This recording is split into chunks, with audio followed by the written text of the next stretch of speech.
শেখ মুজিবের প্রতি আমার ভীষণ রকমের শ্রদ্ধা ছিল, আমি স্বীকার করছি, বিশ্বাস করেন, জানতাম না তাই। আরে শালা তো একটা বদমাস, এমন কোন চাউর আমি নাই যে এই শালা করে নাই। এই যে নারায়ণগঞ্জে চশমা ফেলে রেখে আসা বেশাবখানায়, মিথ্যা কথা না। ওর দলের এই যে শামসুল হক, ওর দলের এই লোকটারে জেলখানায় রেখে ওর বউরে সারা জীবন আকাম কুকাম করছে। ওর বউ এই যে নিউ ইয়র্কে, এই যে আমেরিকা, এখন সম্ভবত নিউ জার্সিতে থাকেন। এই শালা, এই যে পাপনের মা, এই পাপনের মারে এই যে রাষ্ট্রপতি ছিল জিল্লুর রহমান, এই শালায় তো ওরে কিছু করতে পারতো না। এই শালা শেখ মুজিবর এই আইবি রহমানের আকাম কুকাম করতো। এটা নিয়ে শেখ মুজিব এই শেখ হাসিনার পরিবারে বিশাল গ্যাঞ্জাম হইতো। গতকাল রাত্রে শিববাড়ি এলাকা হতে গ্রেপ্তার করেছি এবং এই ঘটনার সাথে জড়িত স্বাধীন অন্যতম আসামি, এবং আমরা ভিডিও ফুটেজ, ওপেন সোর্স এবং আমাদের ইন্টেলিজেন্সের মাধ্যমে তাকে আমরা গ্রেপ্তার করতে সক্ষম হয়েছি। গতরাতে ঢাকা বিশ্ববিদ্যালয়ের ক্যাম্পাস উত্তপ্ত হয়েছিল। বিভিন্ন হল থেকে মধ্যরাতে শিক্ষার্থীরা মিছিল নিয়ে উপাচার্যের সামনে জড়ো হয়েছিল। তাদের দাবি হচ্ছে যে ক্যাম্পাসে ছাত্র রাজনীতি করা যাবে না, হলে ছাত্র রাজনীতি নিষিদ্ধ থাকবে। একটি রাজনৈতিক দল বা একটি ছাত্র সংগঠন যে ওয়াটার ফিল্টারগুলো দিয়েছে পানি খাবার জন্য ছাত্রদেরকে, সেগুলো ভাঙচুর করা হচ্ছে। এই দৃশ্যগুলো আমাদের হৃদয়কে ব্যথিত করেছে। প্রিয় দর্শক, ছাত্রদল বিশ্ববিদ্যালয় তাদের কমিটি দিয়েছে এবং হল শাখার ছাত্রদলের সেই কমিটির নামগুলো আমরা ইতিমধ্যে গণমাধ্যমের মাধ্যমে দেখেছি। সেখানে একটি বিষয় উঠে এসছে, প্রায় 50-এর অধিক ছাত্রলীগ নেতা এবার ছাত্রদলে স্থান পেয়েছে। ঢাকা বিশ্ববিদ্যালয়ে যুগান্তকারী ঘটনা ঘটে গেল, ঐতিহাসিক সিদ্ধান্ত হয়েছে। সাংবাদিক তুহিন হত্যার মূল আসামি স্বাধীন সহ আটক হয়েছে আরো প্রায় 8 জন। দর্শক, ঢাকা বিশ্ববিদ্যালয়ে একটা তুল কালাম কাণ্ড ঘটে গেল। সাংবাদিক ইলিয়াস হোসাইন, শেখ মুজিবুর রহমান, শেখ হাসিনার বাবা, তার যৌবনকালের গোপন কিছু তথ্য থলের বিড়াল যেভাবে টেনে বের করে সেভাবে টেনে বের করেছে। আর একটা সংবাদ আপনাদের জন্য রয়েছে, সেটা হলো আওয়ামী লীগ কি তাহলে সফলতার দ্বারপ্রান্তে পৌঁছে গিয়েছে? দর্শক, খুবই গুরুত্বপূর্ণ কয়েকটা বিষয় নিয়ে আজকে আপনাদের সম্মুখে হাজির হয়েছি এবং আপনাদের সাথে ভিডিওগুলো শেয়ার করার জন্য চলে এসেছি। আশা করি আপনারা ধৈর্য সহকারে আজকের ভিডিওটি দেখবেন এবং প্রত্যেকটি বিশ্লেষকের বিশ্লেষণগুলো একটু মনোযোগ সহকারে শোনার চেষ্টা করবেন। বাংলাদেশের যতগুলো ইস্যু আছে, যতগুলো দেশের ভিতরে চক্রান্ত, দেশের ভিতরে নানা ধরনের উল্টাপাল্টা ঘটনা, দেশের ভিতরে খুন, গুম, রাহাজানি, চাঁদাবাজি, টেন্ডারবাজি, সবকিছুর সাথেই যেন জড়িত হচ্ছে ছাত্রলীগের নেতাকর্মীরা। এখন ছাত্র দলের মধ্যে ঢুকে পড়েছে গিরগিটির মতো ছাত্র দলের বেশ ধরে কিছু ছাত্রলীগ। দর্শক শ্রোতা, যেইভাবে হাসিনা ভারত থেকে প্রোগ্রাম করে, ভারত থেকে চিন্তা ভাবনা করে বাংলাদেশের ভিতরে যেই সমস্ত ছাত্রলীগ রয়েছে তাদের দ্বারা বাংলাদেশকে অশান্ত করার পরিকল্পনা করতেছে, এক এক করে মনে হয় সে সফলতার দিকে যাচ্ছে। কারণ কোনোভাবেই যেন ছাত্রলীগকে ঠেকানোই যাচ্ছে না, তারা একের পর এক দুর্ঘটনা ঘটিয়েই যাচ্ছে, বাংলাদেশকে অধঃপতনের দিক ঠেলে দিচ্ছে। দর্শক, অবশেষে স্বাধীন সহ প্রায় 8 জন আসামি গ্রেপ্তার করেছে সেই সাংবাদিক তুহিন হত্যার আসামি। যেই সাংবাদিক চাঁদাবাজির বিরুদ্ধে ভিডিও করার কারণে তাকে জীবন দিতে হলো। দর্শক, যারা যারা গ্রেপ্তার হয়েছে অবশ্যই আমরা তাদের একটু কঠিন বিচার চাই, যেই বিচারটা করার কারণে যেন খুনিরা খুন করতে সাহস না পায়। ঠিক আছে, তো যাই হোক, আমি কথা বাড়াবো না, আসলে কয়েকজন বিশ্লেষকের বিশ্লেষণ আপনাদের সাথে শেয়ার করব। সর্বপ্রথম চলুন সাংবাদিক ইলিয়াস হোসাইনের কিছু সময়ের একটা বক্তব্য, অল্প কিছু সময়ের একটা বক্তব্য শুনে আসি শেখ মুজিবুর রহমানকে নিয়ে তিনি কি বলতেছে, চলুন শুনে আসি।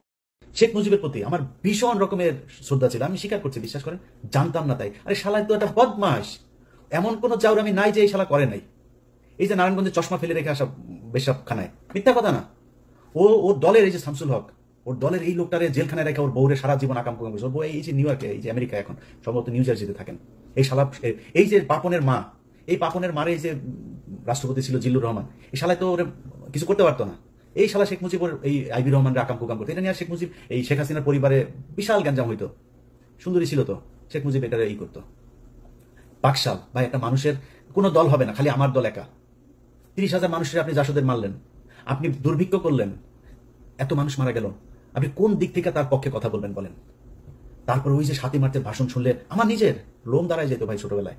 আস্তে আস্তে বিশেষ করে কয়েকটা বই পড়ার পরে ভাই আস্তে আস্তে বুঝলাম ঘটনা তো আসলে অন্য কিছু। আপনি বিএনপির লোকের বই পড়ার দরকার নাই, জিয়াউর রহমানের লেখা বই, তারেক রহমানের লেখা বই পড়ার দরকার নাই। আপনি মেজর জলিলের বইগুলো খালি পড়েন, ছোট ছোট চটি বই, অরক্ষিত স্বাধীনতা, পরাধীনতা সহ 3-4টা বই আপনারা পড়বেন, পিডিএফ আছে মেজর জলিলের, খুব ছোট ছোট বই, বললে বুঝবেন যে মুক্তিযুদ্ধ আসলে কি হয়েছিল। কেন 15ই মে এপ্রিল পর্যন্ত এই দেশে ভারতীয় সেনাবাহিনী থাকবে, কেন 16ই ডিসেম্বর এটা হইতে পারবে না। সো এগুলো হচ্ছে আমাদেরকে গেলানো হয়েছে মুজিববাদ প্রতিষ্ঠা করানোর জন্য। আমি আপনার সাথে মানে ফাউল তর্ক করতে চান, আপনাকে আমি কয়েকটা ক্লু ধরাই দিলাম, আপনি খোঁজ নেন। আপনার গ্রামে, আপনার আত্মীয় স্বজন, আপনার প্রতিবেশী, যত চারিদিকে যতটুকু কানেকশন আপনার আছে, খুঁজে বার করেন যে পাকিস্তানের মিলিটারিরা এসে কারোর মাকে আকাম করিয়া গিয়েছেন, আমার একটু জানাবেন প্লিজ। কারোর বাড়িতে এসে পাকিস্তানের বাংলাদেশের মুসলমানকে এসে তারপরে মেরেছে, হ্যাঁ অনেক হিন্দু মেরেছে, এটা সত্যি কথা। কারণ যুদ্ধটা তো ভারত পাকিস্তান, পাকিস্তানি বাহিনী জানতো, পাকিস্তানি সরকার জানতো যে আগরতলাতে গিয়ে শেখ মুজিব কি গ্যাঞ্জাম করে এসে, কি ষড়যন্ত্র করে এসে, সেই কারণে তাকে ক্ষমতায় বসতে দেওয়া হয় নাই। এড়ে দিলে তো এই তো ইন্ডিয়ার কাছে বিক্রি করে দিবে দেশ, এজন্য করা হয়নি। কিন্তু আমরা যদি স্বাধীনতার কথা বলেন, আলটিমেটলি পাকিস্তানের রাজনীতিবিদরা যে পরিমাণে করাপ্টেড, আমাদের মতোই, এই দেশ এমনি টিকতো না। পাকিস্তান এখন দেখেন এখনো ভাগ হইতে যাচ্ছে, এই দেশ টিকতো না, ইন্ডিয়াও টিকবে না, টুডে টুমরো এটা টিকবে না, আপনার বলে রাখলাম। দর্শক, সাংবাদিক ইলিয়াস হোসেনের বক্তব্যটা আপনারা শুনলেন। তার ভাষ্য অনুযায়ী শেখ মুজিবুর রহমান ছিল একটা পাক্কা লুচ্চা। দ্বিতীয় নম্বরে যে ভিডিওটি আপনাদের সাথে এখন আমি শেয়ার করব সেটি হলো মাসুম মাহবুব। তিনি বিস্তারিত আলোচনা করেছেন যে ছাত্র দলের ভিতরে কিভাবে ছাত্রলীগ ঢুকে গিয়েছে এবং ঢাকা বিশ্ববিদ্যালয়ের ঘটনাকে কেন্দ্র করে তিনি কিন্তু বিস্তারিত আলোচনা করেছে। আশা করি শুনলে বুঝবেন, চলুন শুনে আসি। ভিসির বাড়ির সামনে ছাত্র শিক্ষার্থী জড়ো হয়েছে বিভিন্ন দাবি আদায়। আবার মিছিল দেখলাম, সেই মিছিলে এত নোংরা অশ্রাব্য ভাষায় স্লোগান দিচ্ছে, ভাবতে অবাক লাগছে এরা আমাদের দেশের ছাত্র। আবার দেখলাম ঢাকা বিশ্ববিদ্যালয়ের হলগুলোতে একটি রাজনৈতিক দল বা একটি ছাত্র সংগঠন যে ওয়াটার ফিল্টারগুলো দিয়েছে পানি খাবার জন্য ছাত্রদেরকে, সেগুলো ভাঙচুর করা হচ্ছে। এই দৃশ্যগুলো আমাদের হৃদয়কে ব্যথিত করেছে। প্রিয় দর্শক, ছাত্রদল বিশ্ববিদ্যালয় তাদের কমিটি দিয়েছে এবং হল শাখার ছাত্রদলের সেই কমিটির নামগুলো আমরা ইতিমধ্যে গণমাধ্যমের মাধ্যমে দেখেছি। সেখানে একটি বিষয় উঠে এসছে, প্রায় 50-এর অধিক ছাত্রলীগ নেতা এবার ছাত্রদলে স্থান পেয়েছে। দুটো বিষয় এখানে হতে পারে। এক, বিগত সময় ছাত্রলীগের ভেতরে অনেক ছাত্রদল গোপনে কাজ করেছে, যেমনটি শিবিরের কিছু নেতার বিরুদ্ধে অভিযোগ এসছে। এবার অধিক হারে ছাত্রদলের বিরুদ্ধে এই অভিযোগ আসছে যে তারা ছাত্রলীগের কমিটিতে ছিল, এখন তারা ছাত্র দলের কমিটিতে স্থান পেয়েছে। এতদিন ছাত্রদল শিবিরকে গুপ্ত সংগঠন বলতো, এবার ছাত্রদল সে অভিযোগে অভিযুক্ত হয়ে গেল। সংখ্যায় শিবিরের তালিকাটা কম থাকলেও ছাত্রদলের তালিকাটা অনেক বেশি, সেটা আমরা দেখতে পেলাম। আমি এখানে ছাত্রদলকে দায়ী করব না। আমার কাছে যে বিষয়টি মনে হয়েছে, বিগত 15-16 বছর, একটা দীর্ঘ প্রায় 1.5 যুগ আওয়ামী লীগের দমন নিষ্পেষণে বহু ভিন্ন মতের ছেলেরা অন্তত ক্যাম্পাসে টিকে থাকার জন্য কৌশলে তারা ছাত্রলীগের সাথে বা ছাত্রলীগের খাতায় নাম লিখিয়েছে। হিকমত এটা ইসলামের শব্দ। আল্লাহ রাব্বুল আলামিন বা আল্লাহ রাসূল বলেছে, তোমরা হিকমতের মাধ্যমে সবকিছু মোকাবেলা করো। শিবির বলি, ছাত্রদল বলি, তারা কেউ ক্যাম্পাসে দাঁড়াবার সাহস পায়নি। তাই কোনোরকম তাদের শিক্ষা জীবন পার করার জন্য বা হলে একটা সিটের জন্য তারা সরকারি দলের সাথে নাম লিখিয়েছে। হয়তো হৃদয় থেকে ভালোবাসেনি, কিন্তু নাম লিখিয়েছে। আর যদি ছাত্রলীগের প্রকৃত, যেমন কমিটি হওয়ার পর টেলিভিশনে নিউজ দেখলাম, কয়েকটি খবরপত্রের ভিডিও নিউজে দেখলাম, ছাত্রদলের অনেক পদবঞ্চিতরা অভিযোগ করেছেন ছাত্রলীগ ছাত্রদলের ঢাকা বিশ্ববিদ্যালয়ের শাখাকে টাকা দিয়ে অনেক পদ কিনে নিয়েছে। এটা দুঃখজনক। যদি শিবির বা ছাত্রদলের কেউ ক্যাম্পাসে টিকে থাকার জন্য কেবল ছাত্রলীগের খাতায় নাম লিখিয়ে রাখেন বা মিছিল মিটিংয়ে যেয়ে থাকেন, এটাকে আমি খুব বড় অপরাধ দেখব না। কারণ এই 15-16 বছরে বাংলাদেশের সবই তো গুপ্ত হয়ে গেছে। যে দেশে এত গুম, ক্রসফায়ার, গুম, খুন হয়, সেই দেশে টিকে থাকার জন্য মানুষ এইটুকু হিকমত ব্যবহার করতেই পারে। এটা নিয়ে আমি কথা বলতে চাই না। কিন্তু ছাত্রদলের পদবঞ্চিত নেতারা যে অভিযোগটি করেছেন যে ছাত্রলীগ, প্রকৃত ছাত্রলীগের, যাদের ফ্যামিলি ছাত্রলীগ, যারা নিজেরা ছাত্রলীগ, রক্তে মাংস ছাত্রলীগ, তারা টাকা দিয়ে পদ কিনে নিয়েছে, এটা যদি হয়, এটা খুবই দুঃখজনক। এটার জন্য আমি মনে করি অবশ্যই একটা শক্তিশালী তদন্ত কমিটি গঠন করা উচিত। কারণ আগামী দিনে এই ছেলেগুলো বিএনপিকে পচাবে। হাসিনাকে যারা পচিয়েছে, যদিও সেটা হাসিনা সোনার ছেলে, তারাই পচিয়েছে, এখানে ভিন্ন দল গিয়ে হাসিনাকে পচাতে হয়নি। কিন্তু এই ছেলেগুলো পরিকল্পিত যদি ছাত্রলীগে প্রবেশ করে থাকে, মনে রাখবেন আগামী দিনে তারা এমন কর্মকাণ্ড করবে যার পুরো দায়ভার ছাত্র দলের ঘাড়ে পড়বে, তারেক রহমানের ঘাড়ে পড়বে। এই জন্য বিএনপিকে অবশ্যই খুব সচেতনভাবে এটাকে ঠিক করতে হবে। আর যারা টাকার বিনিময়ে পদ বিক্রি করে থাকে, এই অভিযোগ সত্য হয়, তাদেরকে দ্রুত দল থেকে বহিষ্কার করুন। তাদেরকে না, যারা কিনেছে তাদেরকে তো করবেন। যারা এই পদ বিক্রি করেছে, আগামী দিনে তারা রাষ্ট্র বিক্রি করবে, কারণ তারাই একদিন বিসিএস ক্যাডার হবে, তারা একদিন মন্ত্রী এমপি হবে, তখন তারাও এভাবে দল, দেশ, জনগণকে বিক্রি করে দেবে। 2 নম্বর বিষয়, ছাত্রদলের এই কমিটিকে ঘিরে বিশ্ববিদ্যালয়ের ছাত্রদের মধ্যে বা শিক্ষার্থীদের মধ্যে আন্দোলন শুরু হয়ে গেছে। তারা হলের ভেতরে ছাত্রদলের কোনো কমিটি চায় না। ফাইন, আপনারা রাজনীতি চান না, কেউ রাজনীতি করবে, এটা নিয়ে আমার মতামত নেই। প্রশ্ন হলো, গভীর রাতে যারা মিছিল করছেন 1, 2, 3, 4 ছাত্রদলের ... আমি তাদেরকে নিয়ে কয়েকটা কথা বলি। প্রথম কথা হলো, আপনারা কি আপনাদের বৈধ পিতামাতার ঘরে জন্ম নিয়েছেন, বা আপনাদের জন্মটা কি বৈধ? আপনাদের পিতামাতা আপনাদেরকে বিশ্ববিদ্যালয়ে পাঠিয়েছে বিদ্যা অর্জন করতে, সুশিক্ষা অর্জনের জন্য। হয় আপনার পিতামাতা আপনাদেরকে সুশিক্ষা দেয়নি, অথবা আপনাদের সুশিক্ষা দিলেও আপনারা ভুল পথে চলে গেছেন।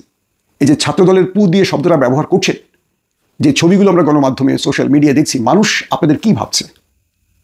একটা দলকে, মানে ছাত্র দলকে কটূক্তি করতে গিয়ে আপনাকে এই নোংরা অশ্রাব্য ভাষা প্রয়োগ করতে হবে? এটা কোনো সভ্য ছাত্রের কাজ? একবার আয়নায় নিজেকে দেখেন তো, এই স্লোগানগুলো শোনেন। এই স্লোগানগুলো আমার বাচ্চা যদি সোশ্যাল মিডিয়া, আমার বাচ্চা যদি শুনে বসে, তখন আপনাদের নিয়ে কি ভাবে?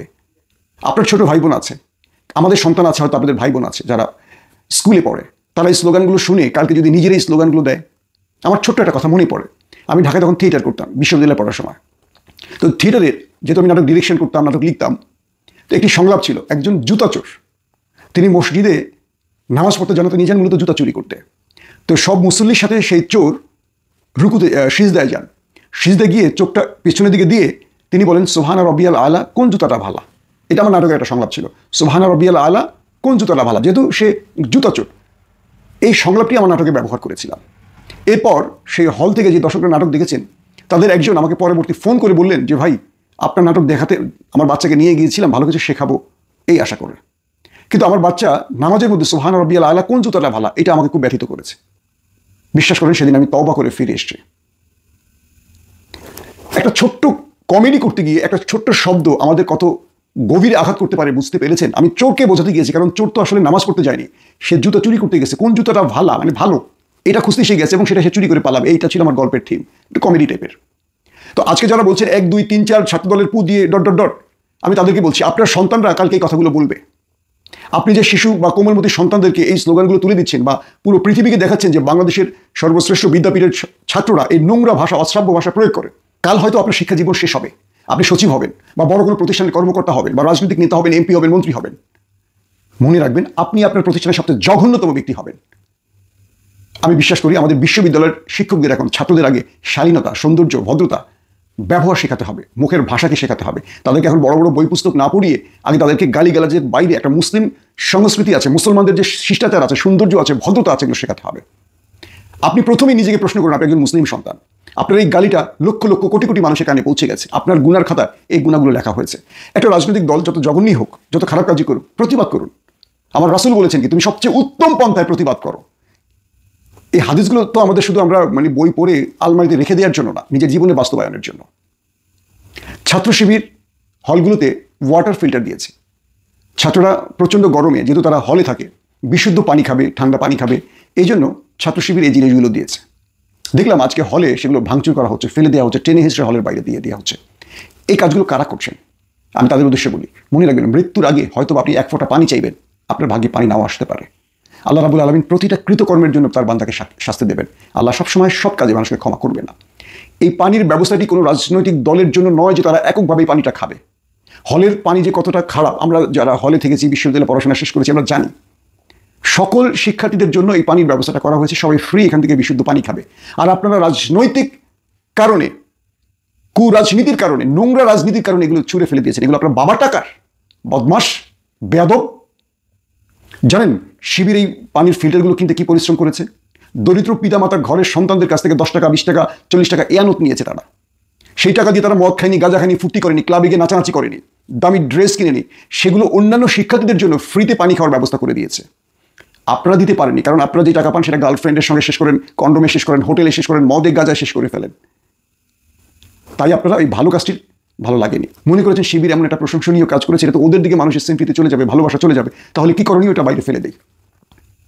খুব নোংরা কাজ করেছেন। আপনাদের বিশ্ববিদ্যালয়ে ভর্তির আগে আমার মনে হয় আপনাদের আগে ভদ্রতা এগুলো শেখাতে হবে, আচরণ শেখাতে হবে। দর্শক শ্রোতা, মাসুম মাহবুব ভাইয়ের বক্তব্যটি আপনারা শুনলেন। আশা করি অনেক কিছু জানতে পেরেছেন, বুঝতে পেরেছেন। 3 নম্বরে আমরা যে ভিডিওটি আপনাদের সাথে এখন শেয়ার করব, মোস্তফা ফিরোজ সাহেবের একটা বক্তব্য, সেখানেই ছাত্র দলের বিষয়টি নিয়ে আপনারা জানতে পারবেন। তো চলুন কথা না বাড়াই, আমরা 3 নম্বর ভিডিওটি দেখে আসি। গতরাতে ঢাকা বিশ্ববিদ্যালয়ের ক্যাম্পাস উত্তপ্ত হয়েছিল। বিভিন্ন হল থেকে মধ্যরাতে শিক্ষার্থীরা মিছিল নিয়ে উপাচার্যের সামনে জড়ো হয়েছিল। তাদের দাবি হচ্ছে যে ক্যাম্পাসে ছাত্র রাজনীতি করা যাবে না, হলে ছাত্র রাজনীতি নিষিদ্ধ থাকবে। তারা এমন সময় আন্দোলন করলো যখন ঢাকা বিশ্ববিদ্যালয়ের 18টি হলে ছাত্রদল, জাতীয়তাবাদী ছাত্রদল আহ্বায়ক কমিটি করেছে 18টি হলে। ছাত্রদল একটা সংকটের মধ্যে পড়েছে। ছাত্রদলের এই হল কমিটির বিপরীতে ছাত্ররা বিক্ষোভ করেছে, শিক্ষার্থীরা রীতিমতো মানে রোকেয়া হলের ছাত্রীরা হলের গেটের তালা ভেঙে মিছিল নিয়ে উপাচার্যের বাসায় এসেছে। অন্যদিকে ছাত্র দলের ভিতরেও এই কমিটি নিয়ে বিতর্ক হয়েছে এবং সেখানে বলা হয়েছে যে 18টি হলে ছাত্র দলের কমিটি নিয়ে বিতর্ক বিক্ষোভ পথ পেয়েছেন ছাত্রলীগের অনেকে। মানে বেশ কয়েকজনকে অব্যাহতি দেওয়া হয়েছে, তদন্ত কমিটি করা হয়েছে। এখানে খবরে বলা হচ্ছে ছাত্র দলের হলগুলোতে আহ্বায়ক কমিটি ঘোষণা নিয়ে নানা সমালোচনা এবং বিতর্ক দেখা দিয়েছে। কমিটিতে নিষিদ্ধ ছাত্রলীগের অনেক নেতাকর্মী রয়েছেন বলে অভিযোগ উঠেছে। এদিকে বিশ্ববিদ্যালয়ের হলগুলোতে ছাত্র দলের কমিটি ঘোষণার প্রতিবাদে মধ্যরাতে বিক্ষোভ করেছেন শিক্ষার্থীরা এবং সেই বিক্ষোভের প্রেক্ষিতে প্রক্টর আশ্বাস দিয়েছেন যে ঢাকা বিশ্ববিদ্যালয়ের হলে প্রকাশ্য এবং গুপ্ত রাজনীতি নিষিদ্ধ থাকবে। প্রকাশ্য এবং গুপ্ত রাজনীতি নিষিদ্ধ থাকবে, অর্থাৎ গুপ্ত রাজনীতি বলতে শিবিরকে ইঙ্গিত করা হয়েছে, আর প্রকাশ্য রাজনীতি ছাত্রদল সহ মানে অন্যান্য রাজনৈতিক সংগঠনের যে ছাত্র সংগঠন আছে তারা নিষিদ্ধ থাকবে। তো এই অবস্থায় বলা হচ্ছে যে বিশ্ববিদ্যালয়ের 18টি আহ্বায়ক কমিটি দিয়েছে ছাত্রদল। এসব কমিটিতে 593 জন শিক্ষার্থীকে স্থান দেওয়া হয়েছে। এসব কমিটি নিয়ে বিশ্ববিদ্যালয়ের শাখা ছাত্রদলের অনেক নেতাও অভিযোগ করেছেন। তাদের ভাষ্যমতে কমিটিতে ত্যাগী এবং পরীক্ষিত নেতাদের বাদ দিয়ে সভাপতি ও সাধারণ সম্পাদকের পছন্দের কর্মীদের গুরুত্বপূর্ণ পদ দেওয়া হয়েছে। এইসব অভিযোগের পরিপ্রেক্ষিতে একটি তদন্ত কমিটি গঠন করেছে ছাত্রদলের ঢাকা বিশ্ববিদ্যালয় শাখা।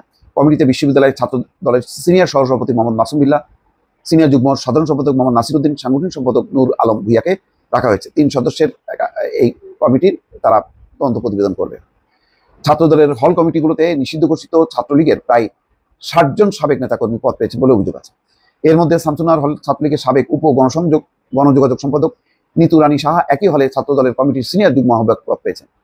যাক, এই ধরনের একেবারে নাম ধরে ধরে অনেকের নাম আছে, কিন্তু সবচেয়ে বড় কথা হলো তারা যখন কমিটি করেছে এটা নিয়ে মানে ভেতরের কথা হলো যে ছাত্রলীগের অনেকে সেখানে পদ পেয়েছে, তখন টোটাল ক্যাম্পাসে বা হলের, বিশেষ করে হলের ছাত্র রাজনীতি নিষিদ্ধ এবং এই কমিটির প্রতিবাদে সাধারণ শিক্ষার্থীরা বিক্ষোভ করেছে এবং প্রক্টর উপাচার্য বলেছে যে হলে ছাত্র রাজনীতি নিষিদ্ধ থাকে। ফলে ছাত্রদল একটা কঠিন একটা পরিস্থিতির মধ্যে পড়লো। এই অবস্থায় তারা তাদের সাংগঠনিক কার্যক্রম হল পর্যায়ে চালাতে। দর্শক শ্রোতা, আর একটা ভিডিও আপনাদের সাথে শেয়ার করব। সোলাইমান ভাইয়ের একটা বক্তব্য, সেই ঢাকা বিশ্ববিদ্যালয়ে একই ঘটনা ঘটিয়ে দিল যেটা খুশির সংবাদ উনি বলে দাবি করতেছে। শুনলে বুঝতে পারবেন। তো তার আগে বলবো, যারা এখন পর্যন্ত আমাদের এই চ্যানেলটি সাবস্ক্রাইব করেনি, প্রতিনিয়ত এই ধরনের গরম গরম খবরগুলো পেতে আমাদের এই চ্যানেলটি সাবস্ক্রাইব করবেন। যারা করেছেন ধন্যবাদ। চলুন সর্বশেষ ভিডিওটিও দেখে আসি। ঢাকা বিশ্ববিদ্যালয়ে যুগান্তকারী ঘটনা ঘটে গেল, ঐতিহাসিক সিদ্ধান্ত হয়েছে। ছাত্রদল সহ সব সংগঠন চরম বেকায়দায় পড়ল। শিবির নিরাপদ জোনে, শিবির জিতে গেল। শিবিরের জন্য একটা সুন্দর পরিবেশ তৈরি হলো। ডাকসু নির্বাচনের আগে ছাত্রদল একটা কঠিন ধরা খেল, আর শিবিরের কোনো সমস্যা নেই। ঢাকা বিশ্ববিদ্যালয়ে হাজার হাজার শিক্ষার্থীরা মধ্যরাতে, অনেকে হলের গেটের তালা ভেঙে রাজপথে বেরিয়ে এসেছে ছাত্র দলের হল কমিটি দেওয়ার বিরুদ্ধে। তারা বলছে যাদের বিরুদ্ধে হল কমিটি দেওয়া হয়েছে, যাদের নাম এসেছে, বিশ্ববিদ্যালয়ের সিদ্ধান্ত অমান্য করে, আইন অমান্য করে হলে হলে কমিটি দেওয়া হয়েছে। এর মানে নতুন রাজনৈতিক বন্দোবস্তের যে সিদ্ধান্ত ছিল যে বিশ্ববিদ্যালয়ে ছাত্র রাজনীতি চলবে কিন্তু হল এবং একাডেমিকে নিয়ে চলবে না, সেটা লঙ্ঘন করতে চেয়েছিল ছাত্রদল। এবার বেকায়দায় পড়লো। হাজার হাজার শিক্ষার্থীদের বিক্ষোভের মুখে বিশ্ববিদ্যালয় কর্তৃপক্ষ ঘোষণা করেছে, না, হলে কোনো ছাত্র রাজনীতি চলবে না, কমিটি দিতে পারবে না, আমরা ব্যবস্থা নিব, আমরা এটা নিষিদ্ধ ঘোষণা করছি। এর মানে ছাত্রদলের ওই কমিটি ওটা নিষিদ্ধ হয়ে গেল। এই যুগান্তকারী ঘটনা ঘটলো। ছাত্রদল এখন নিষিদ্ধ সংগঠনের মতো, কারণ যাদের নামে কমিটি দিয়েছে তারা নিষিদ্ধ, তাদের বিরুদ্ধে ব্যবস্থা, এবং 593 জনকে হল থেকে বহিষ্কার চান শিক্ষার্থীরা। বহিষ্কার করতে হবে কাকে? নিষিদ্ধ সংগঠনকে। দেখেন, ছাত্রদল চালাকি করতে যে ধরাটা কি খেলো, এখন তারা নিষিদ্ধ সংগঠন। আই রিপিট, ঢাকা বিশ্ববিদ্যালয়ে হল কমিটিগুলো দিয়েছে ওগুলো নিষিদ্ধ। এখন সাধারণ শিক্ষার্থীরা কেউ কেউ বলছেন, এখন মজার বিষয় হচ্ছে যে ছাত্রদল আবার বলে যে ওই যে বিক্ষোভ মিছিল করছে ওরাও শিবির। আপনি শিবিরকে কিচ্ছু করতে পারবেন না, কারণ শিবির আইন মানে, নিয়ম মানে, হেকমতের সাথে চলে। কোথাও কোনো নিয়ম অমান্য করে শিবির কেউ প্রমাণ দেখাতে পারবে না। শিবিরের বিরুদ্ধে শুধু প্রপাগান্ডা চলছে। শিবির এই ক্ষেত্রে মজলুম, অপবাদ দেওয়া হচ্ছে। যেমন সাধারণ শিক্ষার্থীরা কেউ কেউ বলছেন যদি শিবিরের কমিটি থেকে থাকে তাদেরকে বহিষ্কার করতে হবে। এই জায়গাটা একটু ব্যাখ্যা দিয়ে দেখেন। ঢাকা বিশ্ববিদ্যালয়ের ছাত্রদল প্রকাশ্যে হল কমিটি দিয়ে বিশ্ববিদ্যালয় আইন লঙ্ঘন করেছে, সাধারণ শিক্ষার্থীদের অনুভূতিতে আঘাত এনেছে। অতএব সাধারণ শিক্ষার্থীরা জেগে উঠেছে, বিক্ষোভ মিছিলে ফেটে পড়েছে। এখন ওরা নিষিদ্ধ সংগঠনের মতো, হল পাড়ায় ওরা নিষিদ্ধ। ঢাকা বিশ্ববিদ্যালয়ের ছাত্রদল বৈধ, কিন্তু হলে হলে ছাত্রদলের এই কমিটিগুলো সব নিষিদ্ধ। ওই ছাত্রদলের ছেলেদের দেখতে বলবে তুই তো নিষিদ্ধ সংগঠনের লোক, তুই এখানে কি করস? ক্যান্টিনে খেতে গেলে এইসব টিজ করবে বন্ধুরা, নিষিদ্ধ সংগঠনের লোক, তুই তো অবৈধ, হল থেকে বহিষ্কার আদেশ পাইছো। এই হচ্ছে ছাত্রদল নেতাদের অবস্থা। মাথা মোটা রাজনীতি করলে যে কি হয়, এটা যে কতটা মাথা মোটা এটা তো আমি বলেছি আগেই। যখন আপনারা দেখেছেন যে টিএসসিতে সালাউদ্দিন কাদের চৌধুরীর ছবি টানানো হয়েছে, শহীদ নেতাদের ছবি টানানো হয়েছে, এটার বিরোধিতা করছে বামদের কাঁধে উঠে ছাত্রদল। এই বামরা এখন বাঁচাক, তোমাদেরকে বাঁচাক দেখি ছাত্রদল, তোমার এই মেয়ে ছাত্র ইউনিয়ন, এরা তোমাদেরকে বাঁচাক না, কতদূর বাঁচাতে পারে। তো দর্শক, বলা হচ্ছে এখানে যে শিবিরের কমিটি থাকলে তাদেরকেও বহিষ্কার করতে হবে, এবং ঢাকা বিশ্ববিদ্যালয় প্রক্টর বলছে যে গুপ্ত রাজনীতি থাকলে ওটা নিষিদ্ধ। দেখেন, এটার ব্যাখ্যাটা আগে বুঝুন। ফাও কথা তো বললে হবে না, আপনাকে মাথা কাটাতে হবে। শিবির বলছে হলে আমাদের কমিটি নেই, এতটুকুই যথেষ্ট যে শিবির হলে রাজনীতি চায় না, হলে তারা কমিটি দেয় না বা দিবে না। সাধারণ শিক্ষার্থীদের সাথে শিবির একমত, জাস্ট বলছে এতটুকু। ছাত্রদল যদি বলে ঠিক আছে এখন থেকে আমাদের এই হলের কমিটি নেই, এটা বাতিল করলাম, শেষ। এর মানে ওপেনলি কি বলে, আপনাকে আইন বুঝতে হবে, জুরিসপ্রুডেন্স বুঝতে হবে। আল হুকম আলা জাহির, ওপেনলি কি বলছে ওটাই। রাজনীতি কমিটি নাই এটা বললেই যথেষ্ট, আর কোনো প্রশ্ন করার অধিকার নাই যে কমিটি নাই। হ্যাঁ, এখন কমিটি নাই এবং রাজনৈতিক কার্যক্রম নাই, এই দুইটা মিল থাকলে আপনি কোনো প্রশ্ন করার অধিকার রাখেন না। শিবির ক্ষেত্রে দেখেন, শিবির বলছে কমিটি নেই, এখন তাদের লোক আছে, এটা তো থাকবে, কারণ তারা তো আর বনে জঙ্গলে থাকবে না। যারা ঢাকা বিশ্ববিদ্যালয় শিবির করে তারা তো হলে থাকবে। কিন্তু হলে ছাত্র রাজনীতি নিষিদ্ধ বা চাই না, এর অর্থ কি? হলের ভিতরে কোনো কার্যক্রম করতে পারবে না, যেমন মিছিল করতে পারবে না, তাই না? হলের ভিতরে প্রোগ্রাম করতে পারবে না, হলের যে সিট বাণিজ্য রাজনৈতিক নেতারা করে এটা করতে পারবে না, দখল বাণিজ্য এটা করতে পারবে না, গেস্ট রুম করানো এটা করতে পারবে না, সাধারণ শিক্ষার্থীদের ডেকে কোনো একটা কার্যক্রমে বাধ্য করতে পারবে না।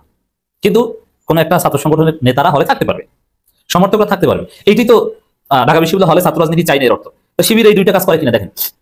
আপনি কোনো হলে দেখাতে পারবেন না যে শিবির হলে কোনো মিছিল, মিটিং বা রাজনৈতিক কার্যক্রম বলতে যা বোঝায় সেটা করে, কোথাও দেখাতে পারবেন না। এবং শিবির সাধারণ শিক্ষার্থীদের সাথে একমত। দ্বিতীয় হচ্ছে, কমিটি যদি গোপন থেকেও থাকে এটা আপনি জিজ্ঞেস করার অধিকার রাখেন না। ভাই কমিটি ছিল এখন নাই, অথবা আমরা কার্যক্রম চালাই না, সাধারণ শিক্ষার্থীদের চেয়েছে এই জন্য আমরা কার্যক্রম চালাই না, শেষ। আর কোঅর্ডিনেশন করার জন্য যেমন হল থেকে শিক্ষার্থীরা যে মধুতে যে রাজনীতি করবে, এই জন্য যদি হলের কোনো কোঅর্ডিনেশন টিম থাকে এটা তো নিষিদ্ধ না। ভুল হচ্ছে যে হলের ভিতরে কার্যক্রম নিষিদ্ধ, কিন্তু হল থেকে তাদের নেতাকর্মীদের ডেকে এনে মধুতে রাজনীতি করলে তো নিষিদ্ধ না। এখন ডেকে আনার জন্য কোনো টিম গঠন করলে এটা তো নিষিদ্ধ করতে পারবে না। অতএব শিবির যেটা করছে এটা নিরাপদ। শিবির যেটা বলেছে ওদের টিম আছে, হ্যাঁ টিম আছে, তাদের সাথী সদস্যের অভাব নেই হলে, কিন্তু হলে তাদের কোনো কার্যক্রম নেই।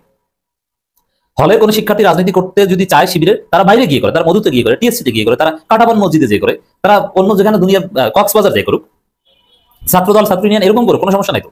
কিন্তু হলের ভিতরে করতে পারবে না, এটাই তো মূল দাবি। তো হলের ভিতরে শিবির কিছু করে না, অতএব শিবিরে যদি গোপন কমিটি থাকে এটা নিয়ে আপনি প্রশ্ন করার অধিকারই রাখেন না। আরে ভাই, ওপেন রাজনীতি না করলেই তো হলো।